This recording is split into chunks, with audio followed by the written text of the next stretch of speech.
guys, welcome back to my channel. I hope you all are doing amazing. So 4 to 5 months back I received this comment regarding please make a video on last 10 days exam preparation for air navigation, and you obviously know the reason why I delayed it so much. I really apologize for it again. So without any further delay, we'll dive into the video, and this one we're gonna discuss about the general navigation and the flight planning. These two easy topics, not too easy, but yeah, these two topics I've taken together. So let's start. So firstly, I'll be going with general navigation, but make sure when you follow this video, you have a perfect 10 days gap between your exam, because I have picked the most important topics from Oxford AGK series book, and it's covering the entire syllabus partially, but some of the topics have been removed by me because I think that these are the topics that can help you easily in passing, so I just eliminated those. But you never know the pattern of DGCA papers, so yeah, I would request you that till the time you see this video, go thoroughly with the book once, do the revision properly of the whole chapter, whole topics once, and then follow this one. So this will be helpful for sure. So finally starting, you already know the trend. Take a notepad or a pen and let's begin. The first one, the very basics, definitions of grid circles, rhumb lines, longitude, latitude, the basic polar diameter and equatorial diameter of the earth, all the values, all these things, the basic ones are to be remembered by heart, and this will be helpful in the long run as well for your CPL, SPL, everything. So do make sure you remember this. Now, after these definitions, most of the things in our syllabus is based on numericals, that is calculations and all. And for calculations, do not panic, don't worry. This was the doubt of many of you, that whether calculators are allowed inside the exam hall or not. Just for air navigation exam, guys, let me clear you this, that just for air navigation exam, the calculators are very much permissible, and for this purpose we have two calculators. The first one is the basic scientific calculator, which will help you in the basic conversions, addition, subtraction, trigonometric, inverse of trigonometric functions. All these functions can be done from this. This is a scientific calculator. You will be this will be easily available in your stationaries nearby. And the second one, the most important for us, our lifeline in air navigation exams, the CX3 calculator. This is very important in calculation of drift, variation, everything, and I'll cover it in a bit. And secondly, for flight planning, this is the lifesaver.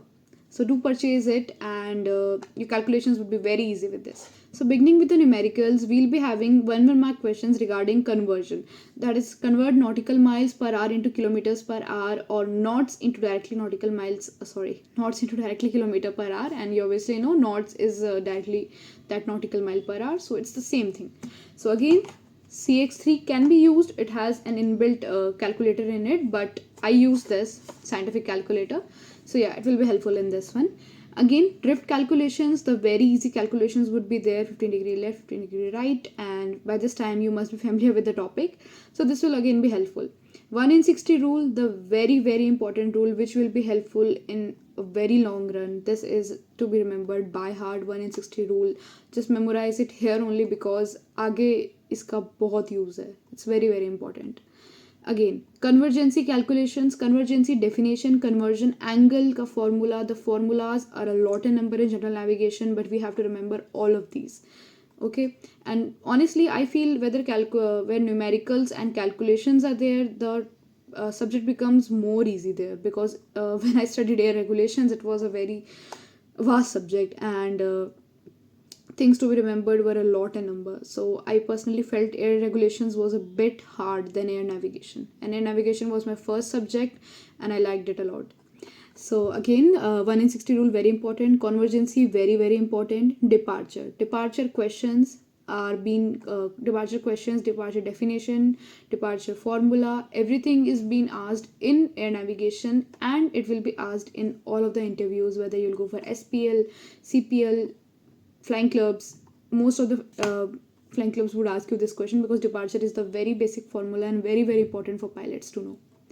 Again, scale, the formula, chart length divided by earth distance, and in this scale, the properties of ideal and non-ideal, this will come in the charts. And charts may you have a lot of confusion whether we have to read all the 3 charts.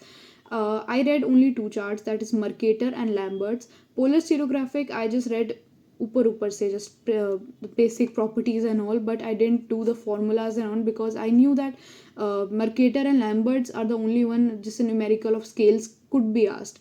So you can do only these two, but in Mercator you have to remember everything, that is the major calculations, the orthomorphism, non-ideal properties, ideal properties, how is a great circle represented, how is a rump line represented. In Mercator it's very very important.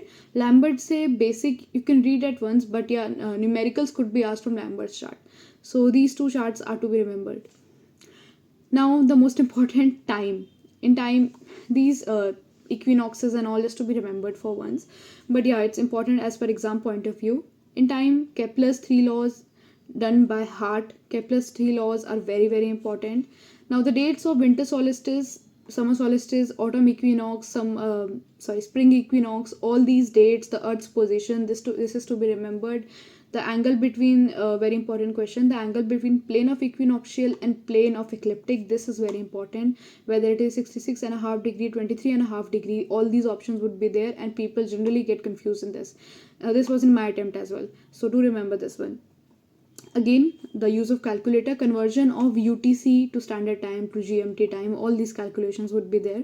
Twilights, sun's position in civil twilight and astronomical twilight, 0 to 6 degrees, 6 to 12 degrees, all these degrees should be remembered. And the lastly, in air navigation we have the most important about the time and all, aphelion, perihelion.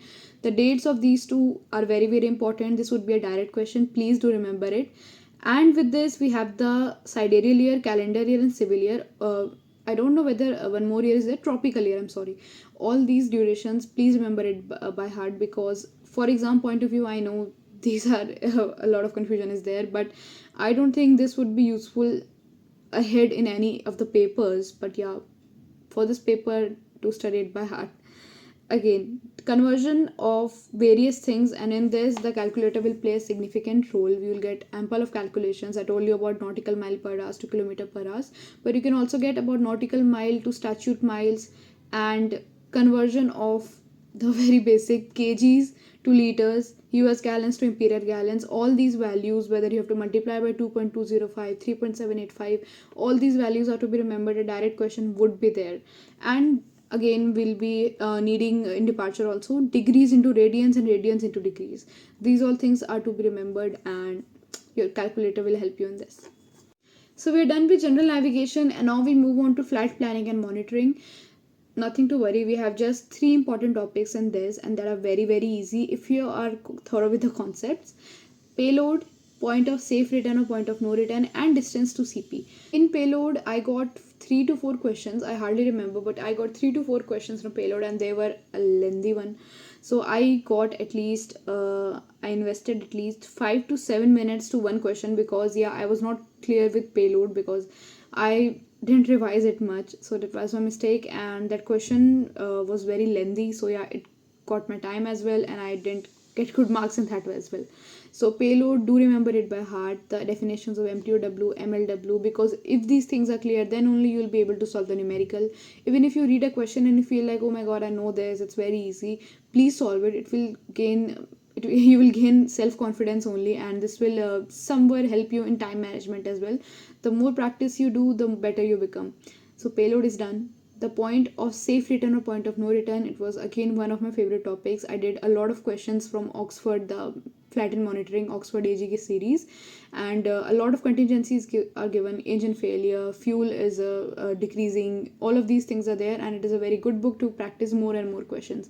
So practice all type of questions from this, and the same is CP, distance to CP, time to CP, the definitions of all these are to be remembered, and in this the CX3 will play a significant role in calculating all the things, and you must be familiar with this, that how the CX3 helps in these type of questions. So one more topic is there, that is the calculation of CG. Guys, just remember the position of CG, whether it should be kept towards the aft or towards the forward, the rear and aft.